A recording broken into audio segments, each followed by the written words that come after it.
Good morning all of you. Video अभी सही हो जाएगा। देखो हम लोग good morning yes. What happen? क्या हुआ सुशांत? वाइट ब्राइटनेस ज्यादा है। रुको ब्राइटनेस थोड़ा कम करते हैं।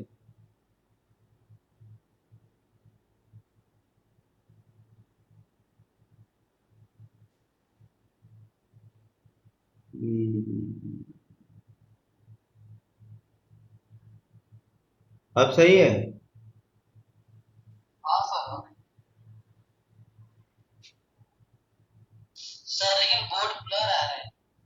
ब्लू बोर्ड ब्लर इसलिए आ रहा है ना कि यार नेटवर्क मौसम बहुत थोड़ा बदली की तरह से है, इसी वजह से। अब असल में देखो अभी जो हम लोग को पढ़ना है सारा बुक में है, कोई दिक्कत नहीं है, क्योंकि अब ये सब चीजें इसमें कोई अलग से नहीं है रिएक्शन वगैरह, खाली चीजों को समझना है। ठीक है, तो उसमें कुछ भी चीजें नोट हो पाए या ना हो, नोट हो पाए तो उसमें कोई प्रॉब्लम नहीं है। ठीक है, चलो तो ये सबको जो एक बार फिर से good morning all of you. Today I will start hydrogen peroxide once again, and yesterday we are seeing some numericals. For that I was giving formula. ठीक है, फार्मूला कल हम दे रहे थे और उसमें हम लोग को न्यूमेरिकल लगा रहे हैं। ठीक है, तो कुछ फार्मूले और भी हैं। एक तो फार्मूला हमारा था, सबको याद होगा, 68 into x upon 22.4 equal to 17 into n। ठीक है, या इक्वल टू 5.6 into n। ठीक है, यहाँ पे where x is equal to volume of H2O2 या वॉल्यूम ऑफ H2O2। ठीक है, तो एक फार्मूला ये है। ओके, दूसरा जो फार्मूला स्ट्रेंथ का है वो परसेंटेज स्ट्रेंथ,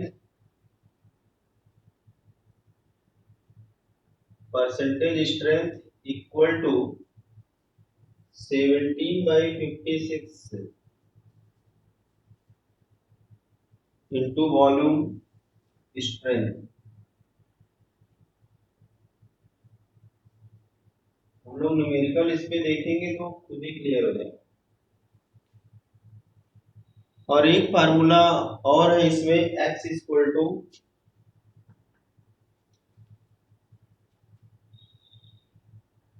11.2 इंटू मोलैरिटी। ठीक है, पहला फार्मूला है, अगर देखो सुनाए दिख नहीं रहा है तो लिख सकते हो, बोल रहे हैं 68 into x upon 22.4 equal to 17 into n, where n is the normality and x is the volume of H2O2। दूसरा फार्मूला है percentage strength equal to 17/56 into volume strength. और तीसरा फार्मूला है हमारा यहाँ पे, ये दूसरा फार्मूला, ये तीसरा फार्मूला है, x equal to 11.2 into molarity. ठीक है, अब हम लोग न्यूमेरिकल देखेंगे तब चीजें क्लियर होंगी। So, एकदम ब्लर आ रहा है।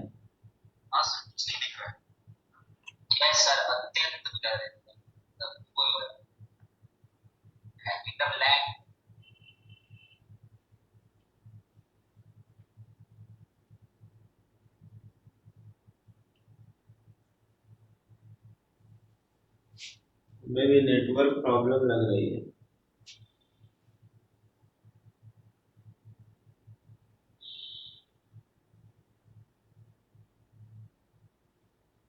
चलो, हमने जो बोला उसको नोट किए कि नहीं। एक फार्मूला है 68 into x upon 22.4 equal to 17 into n, या equal to 5.6 into n. X जो है कि वॉल्यूम ऑफ H2O2 है। यहाँ पे परसेंटेज स्ट्रेंथ देखेंगे 17 अपॉन 56 इंटू वॉल्यूम स्ट्रेंथ, और एक एक्स इक्वल टू है 11.2 इंटू मोलैरिटी। तो ये तीन फार्मूले हैं, ठीक है। इसकी वजह से हम न्यूमेरिकल लगाएंगे। अब कुछ न्यूमेरिकल यहाँ पे हम देख लेते हैं पहले।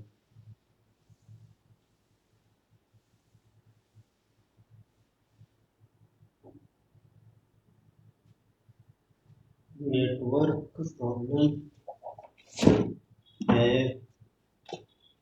ऐसे सॉल्व होंगे। सर वीडियो क्लियर नहीं आ रही। हाँ, वीडियो क्लियर नहीं आ रही। अब नेटवर्क प्रॉब्लम है ना, नेटवर्क प्रॉब्लम है। will be present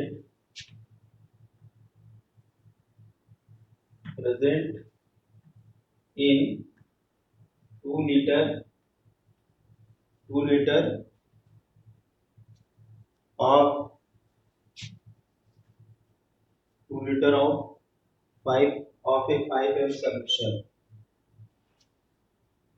of a 5m solution। ठीक है, ये पहला हो गया।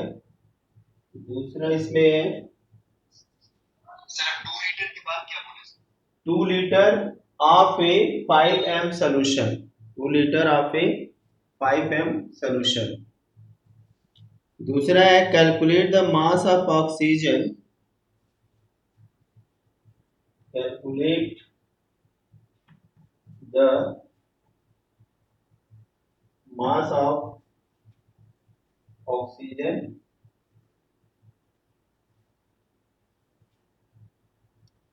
which will be liberated, which will be liberated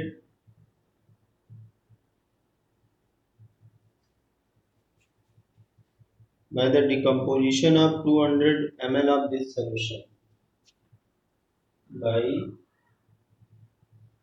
decomposition of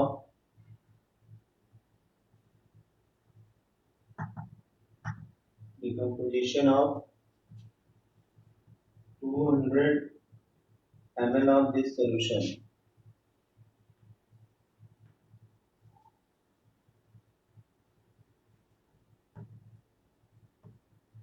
ठीक है, दो क्वेश्चन है। 2 litre of A 5m solution में कितना जो है कि H2O2 है, ये बताना है।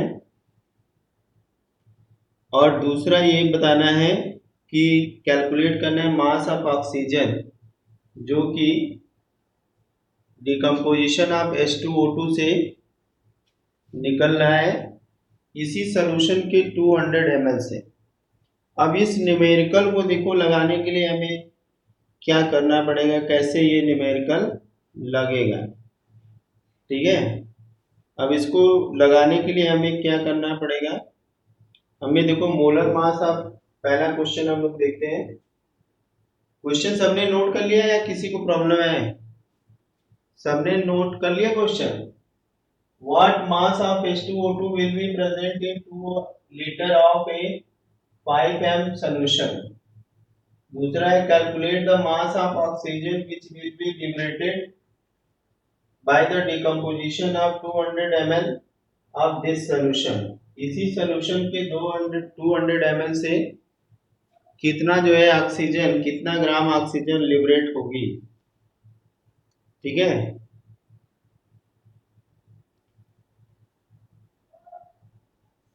देखो इसमें क्या करना है, हमको बहुत ज्यादा वो नहीं दिमाग लगाना। देखो हम यहाँ पे पहला देखते हैं।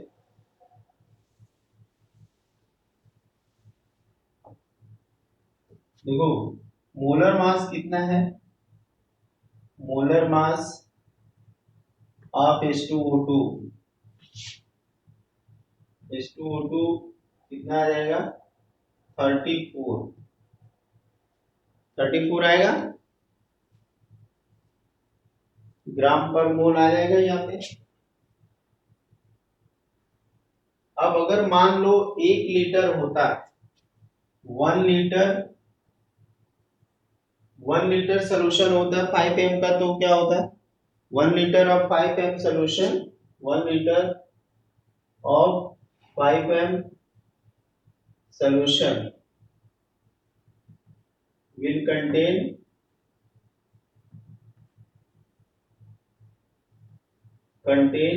कितना, क्या कंटेन करेगा?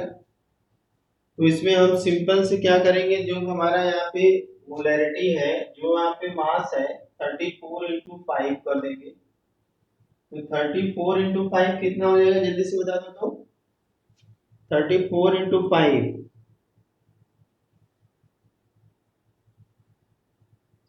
640।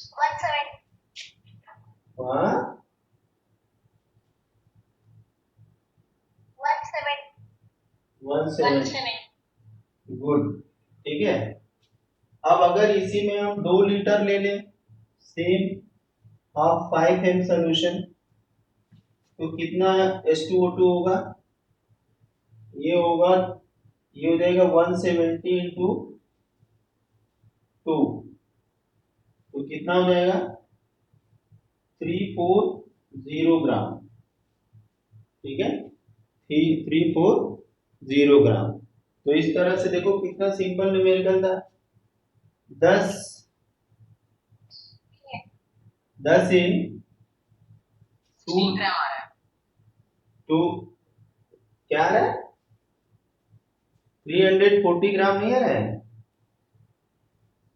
हाँ सर, उसका 340 आ रहा है और ऑक्सीजन का 16 ग्राम आ रहा है। वेरी गुड, तुम तो पहले याद कर लिए थे। Of 5 m solution has 340 gram H2O2। ठीक है, चलो इसको तो ये क्लियर हो गया, एकदम सिंपल न्यूमेरिकल था। 1 लीटर में इतना है तो 2 लीटर में कितना होगा, बस। ठीक है, मोलर मास से हमने मल्टीप्लाई कर दिया था। अब देखो इसके बाद हमारा नेक्स्ट क्वेश्चन है कि अगर इसी सोल्यूशन में जो है 200 ml ले लिया जाए, 5 m का है ये, ठीक है, 200 m ले लिया जाए, तो देखो यहाँ पे क्या करना होगा, हम इसको इरेज कर रहे हैं। ठीक है, मास हमें पता लग गया है 340 ग्राम ये सोल्यूशन के अंदर है, तो पॉइंट हम क्या लिख सकते हैं कि 0.2 litre of 5 m solution will contain,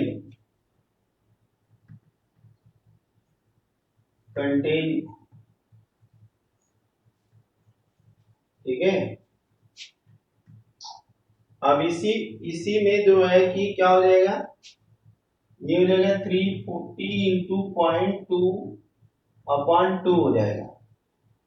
ठीक है, तो यहां से कितना बचेगा, ये बचेगा 34 ग्राम।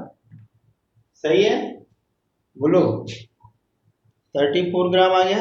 अब हम थोड़ा सा क्वेश्चन पे आ जाएंगे, कि यहाँ पे 2H2O2 का डिकम्पोजिशन होता है तो 2H2O प्लस O2 बनता है। ठीक है, अब ये है 68 ग्राम, इसका मॉलिक्यूलर मास निकालेंगे तो कितना आएगा, और यहाँ पे O2 है, कितना है O2, ये इसका कितना आ जाएगा, ये 32 ग्राम हो जाएगा, 32 ग्राम। ठीक है, तो अब यहाँ से हम यहाँ पे लगा लेंगे, आराम से पता लग जाएगा। तो सिंस, इसको ऊपर इरेज कर देते हैं, सिंस क्या लिखेंगे, since 68 gram H2O2 decompose to give कितना 32 ग्राम O2, तो इसलिए 34 ग्राम H2O2 डिकम्पोज टू गिव क्या हो जाएगा 32 इंटू 34 अपॉन में 68, ठीक है। तो ये 2 टाइम में कट जाएगा और ये हो जाएगा 16, तो आंसर आ जाएगा हमारा 16 ग्राम, ठीक है। ऐसे इजी इजी न्यूमेरिकल है यहाँ पे, ठीक है। हाँ बोलो, कोई दिक्कत। सिंपली देखो, जैसे हमने 1 लीटर में निकाला, फिर 2 लीटर में निकाला, फिर 0.2 लीटर में, क्या 0.2 लीटर का मतलब कितना हो गया 200 ml, ठीक है। तो 200 ml में इतना ग्राम जो है कि ये H2O2 होगा। तो अब हम यहाँ पे इक्वेशन से क्या देख रहे हैं कि 68 ग्राम जब डिकम्पोज होता है तो 32 ग्राम ऑक्सीजन मिलता है। तो ऐसे में अगर 34 ग्राम डिकम्पोज होगा तो कितना होगा 32 इंटू 34 अपॉन 68, 34 टू जा 68, 2 से इसको काटा 16 ग्राम आ गया, ठीक है। सबसे पहले कौन न्यूमेरिकल लगाया था आदर्श, 16 ग्राम कौन बताया था। चलो एक और, चल अच्छा सूर्यांश ने बताया था, ओके। एक क्वेश्चन छोटा सा और है, क्वेश्चन दिख नहीं रहा है कि कहाँ गया वो, हटा दिया गया है क्या लग रहा है। एक इजी सा क्वेश्चन आता था, लग रहा है हटा दिया गया है, ठीक है। अब इसके बाद हम लोग यहाँ पे स्टोरेज ऑफ हाइड्रोजन परऑक्साइड लिखेंगे। अगली हेडिंग हमारी है storage of hydrogen peroxide, storage of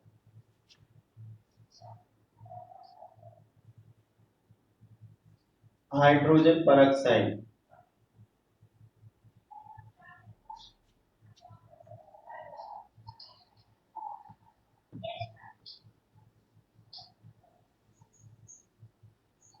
hydrogen peroxide को कैसे स्टोर किया जाएगा, ठीक है। इसको देखो, हाइड्रोजन परऑक्साइड का डिकम्पोजिशन बहुत तेजी से होता है। हाइड्रोजन परऑक्साइड जो होता है बहुत तेजी से डिकम्पोज करता है। तो इसके डिकम्पोजिशन को रोकने के लिए हमें कुछ न कुछ इसके अंदर ऑर्गेनिक कंपाउंड मिला के रखना होता है। जो हाइड्रोजन परऑक्साइड होता है उसका डिकम्पोजिशन बहुत फास्ट होता है, ठीक है। कृष्णानंद कुछ पूछना है। तो हाइड्रोजन परऑक्साइड बहुत तेजी से डिकम्पोज करती है। अगर ऐसे लाइट के प्रेजेंस में आ जाए तो ये तुरंत जो है कि ये डिकम्पोज होना शुरू हो जाएगी, वाटर बना लेगा और इसके साथ ऑक्सीजन गैस निकलने लगेगी। तो इसकी डिकम्पोजिशन को बचाने के लिए इसको हम ऑर्गेनिक कंपाउंड के साथ रख देते हैं, तो इसका डिकम्पोजिशन स्लो डाउन हो जाता है और ये बच जाता है, ठीक है।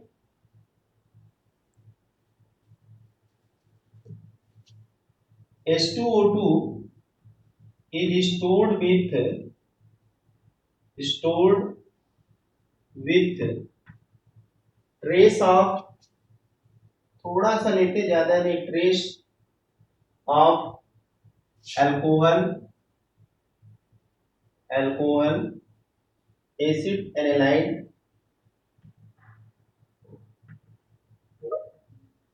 Acid analyte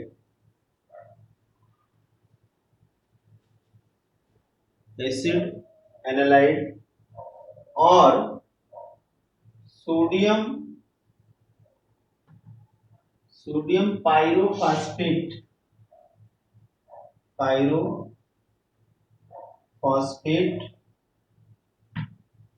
pyrophosphate which slow down the decomposition, which slow down the decomposition of H2O2। ठीक है, अगर ना दिख रहा हो तो हम बोल रहे लिख लो। स्टोरेज ऑफ हाइड्रोजन पेरोक्साइड क्यों किया जाता है? क्योंकि इसका डिकम्पोजिशन बहुत तेजी से होता है, तो स्टोर करने के लिए इसमें trace H2O2 is stored with trace of alcohol, acetanilide और sodium pyrophosphate phosphate which slow down the decomposition. वो क्या करता है? डिकम्पोजिशन को स्लो डाउन कर देता है। ठीक है, चलो ठीक है।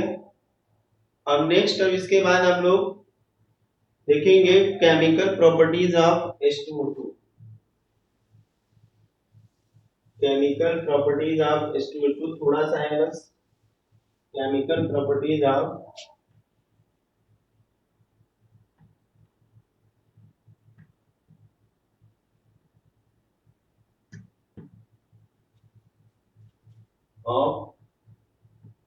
H2O2। देखो, H2O2 बहुत इंपॉर्टेंट कंपाउंड है, हमने पहले बताया था। इसकी जो सबसे इंपॉर्टेंट प्रॉपर्टी है, एक तो ऑक्सीडाइजिंग प्रॉपर्टी, रिड्यूसिंग प्रॉपर्टी और ब्लीचिंग प्रॉपर्टी। ये तीन सबसे इंपॉर्टेंट प्रॉपर्टीज हैं जिसके लिए इसका यूज हम करते हैं।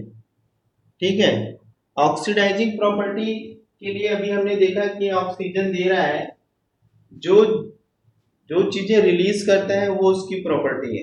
ठीक है, एसिडिक नेचर को देखा जाए, पहले हम एसिडिक नेचर देखेंगे। First, acidic nature, it is a weak acid, it is a weak acid. Weak acid क्यों है? क्योंकि ये जल्दी हाइड्रोजन रिलीज नहीं करता है। ठीक है,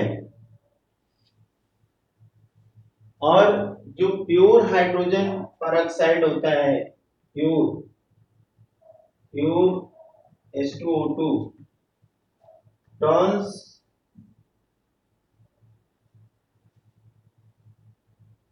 blue litmus into red, blue litmus into red. ये तो एसिड के कैरेक्टर है, लेकिन ये वीक एसिड है, बहुत जल्दी हाइड्रोजन नहीं देता है। दूसरा, हम ऑक्सीडाइजिंग एजेंट, ऑक्सीडाइजिंग प्रॉपर्टीज की देख लेते हैं। या ऑक्सीडाइजिंग एजेंट का ये काम करता है, एजेंट का काम इसलिए करता है कि डिकम्पोज जब होता है तो ऑक्सीजन देता है। डिकम्पोज होकर क्या देता है? ऑक्सीजन देता है, इसलिए इसको हम जो है कि ऑक्सीडाइजिंग प्रॉपर्टीज की देख सकते हैं। चलो, इट एक्ट एज ए, बोल देते हैं it act as a oxidizing agent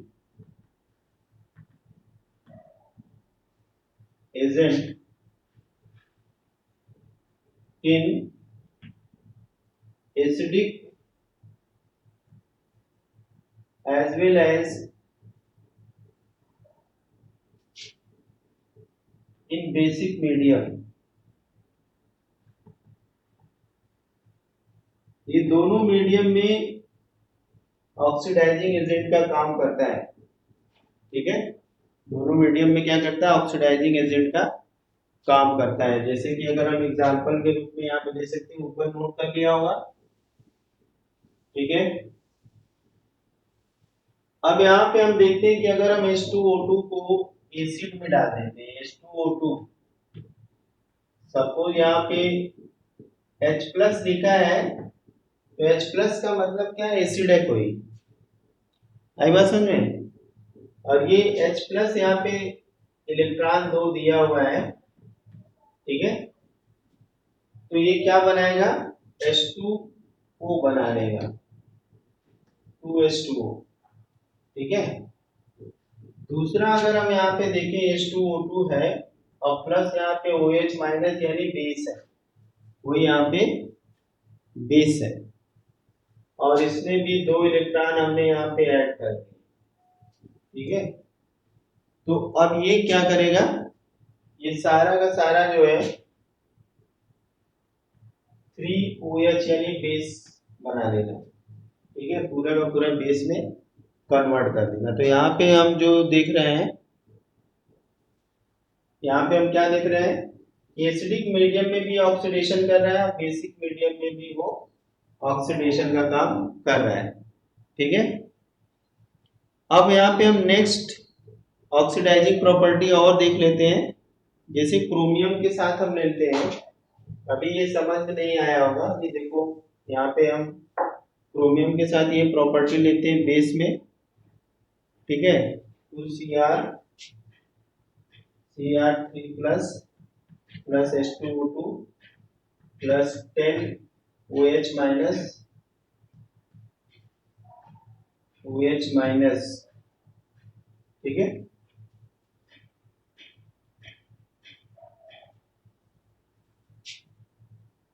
gives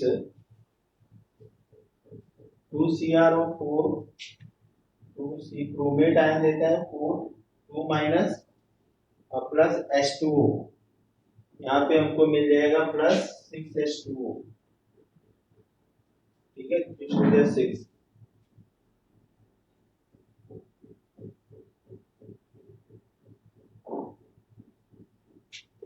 6 plus 10 16, यहाँ पे हमको मिलना चाहिए 8H2O, ठीक है। अब ये हमारा हो गया इसके साथ। अब अगर हम दूसरा रिएक्शन एक ले लेते हैं ऑक्सीडाइजिंग का मैग्नीज के साथ, ठीक है, Mn2 प्लस यहाँ पे H2O plus OH minus gives MnO2 plus H2O। अब यहाँ रिएक्शन को हम बैलेंस कर लेंगे, अभी हमारा रिएक्शन बैलेंस नहीं है, ठीक है। तो यहाँ पे हम क्या करते हैं, 2 कर देते हैं और यहाँ पे 2 कर देते हैं, ठीक है, हमारा रिएक्शन हो गया बैलेंस। तो ऑक्सीडाइजिंग प्रॉपर्टी यहाँ पे क्या हो गई, ये +4 में हो गया और यहाँ पे ये क्या हो गया 8 माइनस 2 प्लस 6 में हो गया, ठीक है। तो यहाँ पे हम देख रहे हैं ऑक्सीडेशन नंबर बढ़ गया, तो ऑक्सीडाइजिंग प्रॉपर्टी हो गई है, ठीक है। अगर नहीं दिख रहा तो हम बता दे रहे हैं, यहाँ पे H2O2 plus 2H plus 2 electron 2H2O दिया, यहाँ पे H2O2 जो है कि OH के साथ रिएक्शन किया 2 इलेक्ट्रॉन 3OH बन गया। नेक्स्ट रिएक्शन है यहाँ पे क्रोमियम +3 के स्टेट में है, 3H2O2 plus 10OH minus gives 2CrO4 minus 2 plus 8H2O। Second में Mn2 plus H2O2 plus 2OH minus gives MnO2 plus 2H2O, ठीक है। तो ये हमारा हो गया इसकी ऑक्सीडाइजिंग प्रॉपर्टी। अब नेक्स्ट आते हैं रिड्यूसिंग प्रॉपर्टी, इसको नोट कर लिया होगा, रिड्यूसिंग प्रॉपर्टी, रिड्यूसिंग प्रॉपर्टी या रिड्यूसिंग एजेंट।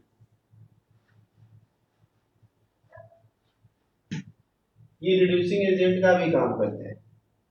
रिड्यूसिंग एजेंट का काम कैसे करेगा, हाइड्रोजन को देकर, अगर ये हाइड्रोजन देगा तो रिड्यूसिंग प्रॉपर्टी है इसकी।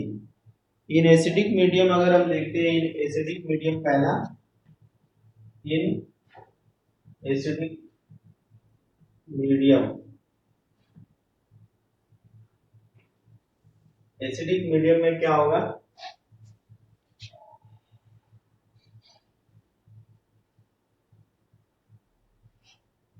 यहाँ पे हम 2MnO2 माइनस लेते हैं प्लस H2O2 और plus H plus acidic medium, यहाँ पे हम 6H और यहाँ पे 5 ले लेते हैं, ठीक है। अब ये MnO2 जो है कि रिड्यूस हो जाएगा, किसमें रिड्यूस होगा, 2Mn2 प्लस में, ठीक है। अब प्लस यहाँ पे H2 हो जाएगा, कितना H है, 15 प्लस 6 8 H2O, ठीक है। और प्लस O2 यहाँ पे मिल जाएगा, ऑक्सीजन, ऑक्सीजन कितना है, 10 14, 8 इधर चला गया, ठीक है। 14 है ना, 6 यानी 3O2 हो गया। तो ये हमारा जो है MnO2 यहाँ पे हमारा है +3 की स्टेट में, ठीक है।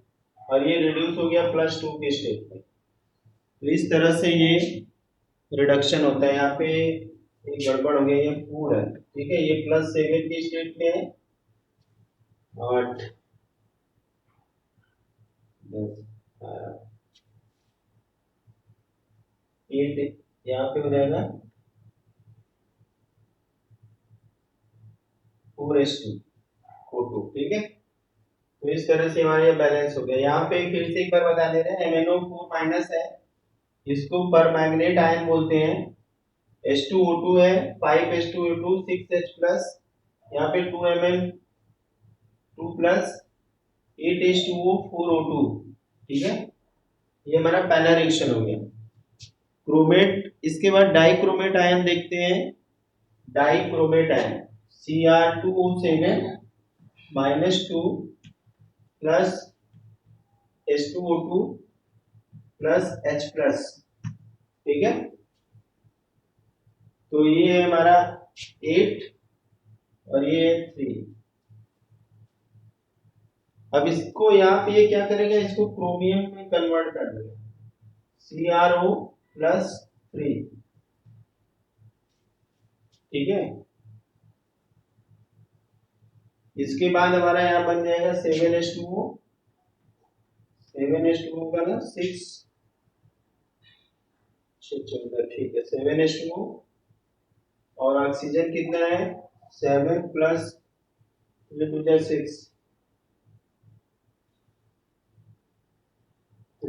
6 और प्लस 7 13, तो 7 इधर चला गया, यहाँ पे बचेगा 3O2, ठीक है, प्लस 3O2। तो इस तरह से ये ऑक्सीडाइजिंग प्रॉपर्टी हो गई एसिडिक मीडियम, ठीक है। अब एक थोड़ा सा यहाँ पे देख लेते हैं बेसिक मीडियम। फिलहाल आज के लिए इतना ही, कल फिर नए टॉपिक के साथ मिलेंगे।